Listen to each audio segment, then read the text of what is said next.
Ini juga permasalahan yang sering ditanyakan. Dalam masalah ini ulama juga beda pendapat jamaah sekalian. Ya, pendapat pertama mengatakan dia wajib, ya, dia wajib melaksanakan sholat, ya, tadi maghrib, ya, dan isya atau duhur dan asar, ya, apabila dia telah suci dari haid dan nifas, ya, ketika sucinya dia sebelum tenggelamnya matahari, ya, dan dia harus melaksanakan sholat maghrib dan isya apabila sucinya dia wanita ini yaitu sebelum terbitnya fajar, ya. Jadi kalau wanita haid, ya, ternyata sebelum tenggelamnya matahari atau bahasa kita sebelum maghrib dia sudah suci, maka pendapat pertama mengatakan dia wajib mengqadha zuhur dan asarnya. Kalau berhentinya atau sucinya sebelum fajar datang atau bahasanya sebelum subuh, maka wanita ini menurut pendapat pertama wajib membayar atau menunaikan sholat maghrib dan isya-nya, ya, seperti itu. Jadi maghrib dan isya itu harus ditunaikan, walaupun sebenarnya saat dia duhur itu masih haid, dan begitu pula saat maghrib masih haid dia, tapi tetap oleh ulama ini mengatakan dia harus mengqadha zuhur, asar, dan maghrib dan isya-nya, ya, seperti ini. Hal ini adalah pendapat mayoritas ulama, di antara Imam Malik, Imam Syafi'i, dan Imam Ahmad rahimahumullahu jami'an.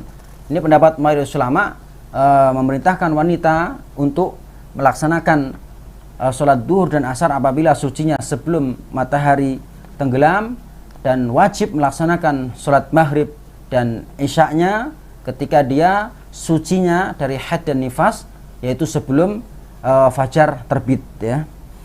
Kemudian Syekhul Islam Ibnu Taimiyah juga mengatakan dalam kitabnya Al-Fatawa, ya, dan oleh karena inilah mayoritas ulama Imam Malik, Syafi'i, dan Ahmad berpendapat apabila wanita yang haid telah bersih di penghujung siang atau sebelum matahari tenggelam, maka dia harus menunaikan sholat zuhur dan asar secara bersamaan pada waktu yang sama.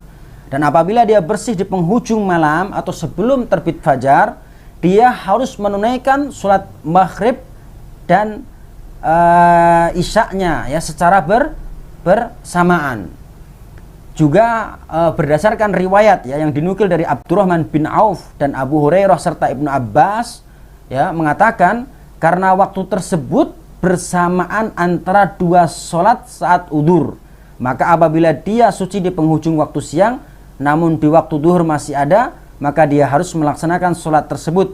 Dan apabila dia suci di penghujung malam dan waktu maghrib masih ada di saat adanya udzur, maka dia harus melaksanakan sholat melaksanakan sholat tersebut sebelum isya, ya. Maksudnya apa? Kata ulama, ya, kata ulama ini, mengapa kok duhur dan asar harus dilaksanakan, ya, dan juga maghrib dan isya harus dilaksanakan? Karena waktu yang kedua, ya, ini kalau dalam bahasa fikih, kalau bahas masalah jama', masalah qadha, masalah wanita yang haid, jadi ada namanya waktu duhur dan asar.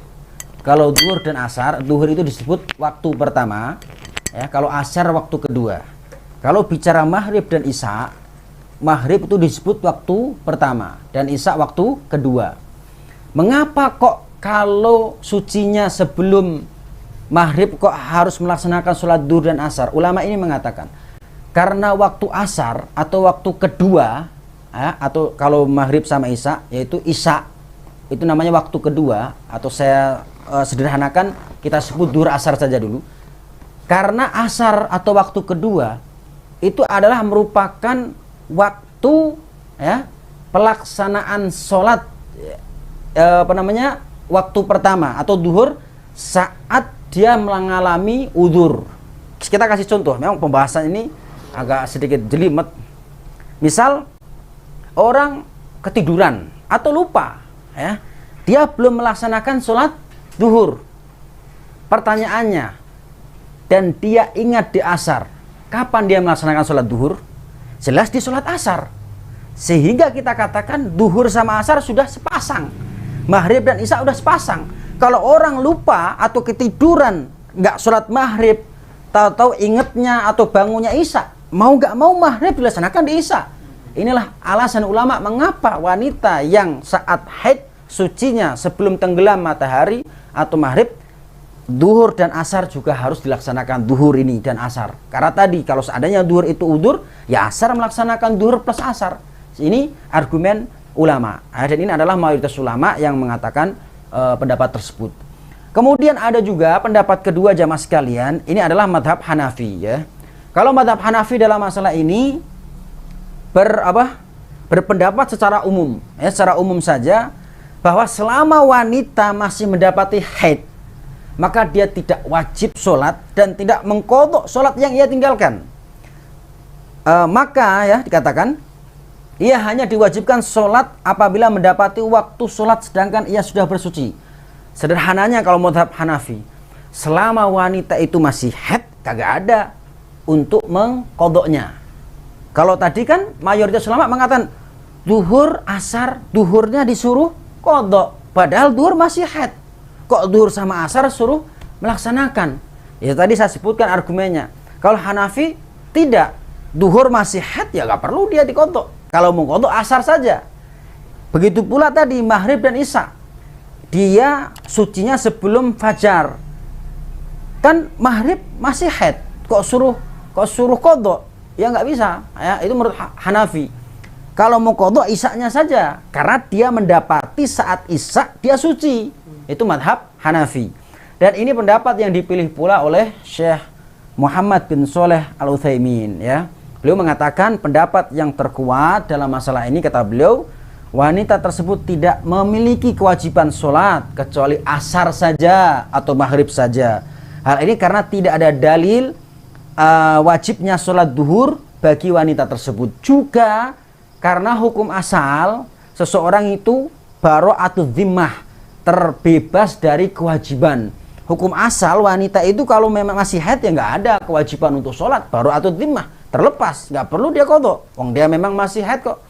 Kemudian beliau mengatakan sampai ada dalil yang mewajibkan perkara tersebut. Lalu Syekh Utsaimin menguatkan pernyataan beliau dengan mengatakan ya, karena Nabi pernah bersabda ya, wa man adraka raqatan minal asri qabla an taqrubas syamsu faqad adrakal asra ya.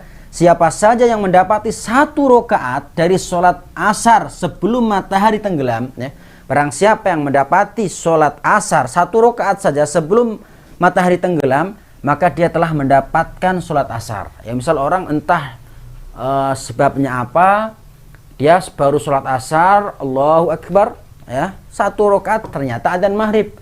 Kalau selama masih dapat satu rakaat, dia masih disebut telah melaksanakan sholat asar. Kata beliau, dalam hadis ini Nabi mengatakan ya, faqad adrakal asro, maka dia telah mendapati sholat asar. Dan beliau tidak mengatakan atau tidak menyebutkan dia telah mendapati sholat duhur. Seandainya sholat duhur juga diwajibkan dalam kondisi ini, tentu akan dijelaskan Rasulullah Sallallahu Alaihi Wasallam. Jadi Syekh Utsaimin mengatakan kalau wanita haid suci sebelum maghrib itu mengqadhanya hanya asar saja. Kalau dia sucinya sebelum subuh, maka yang diqadha isya saja, karena duhur dan maghrib dia masih haid.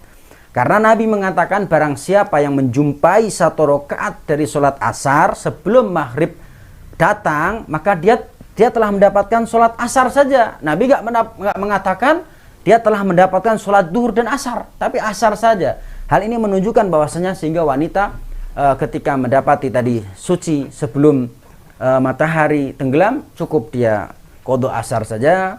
Kalau mendapati sebelum fajar terbit, maka isya saja. Ini pendapat kedua yang dipilih oleh Syekh Utsaimin dan sekaligus merupakan pendapat mazhab Hanafi. Wallahu a'lam.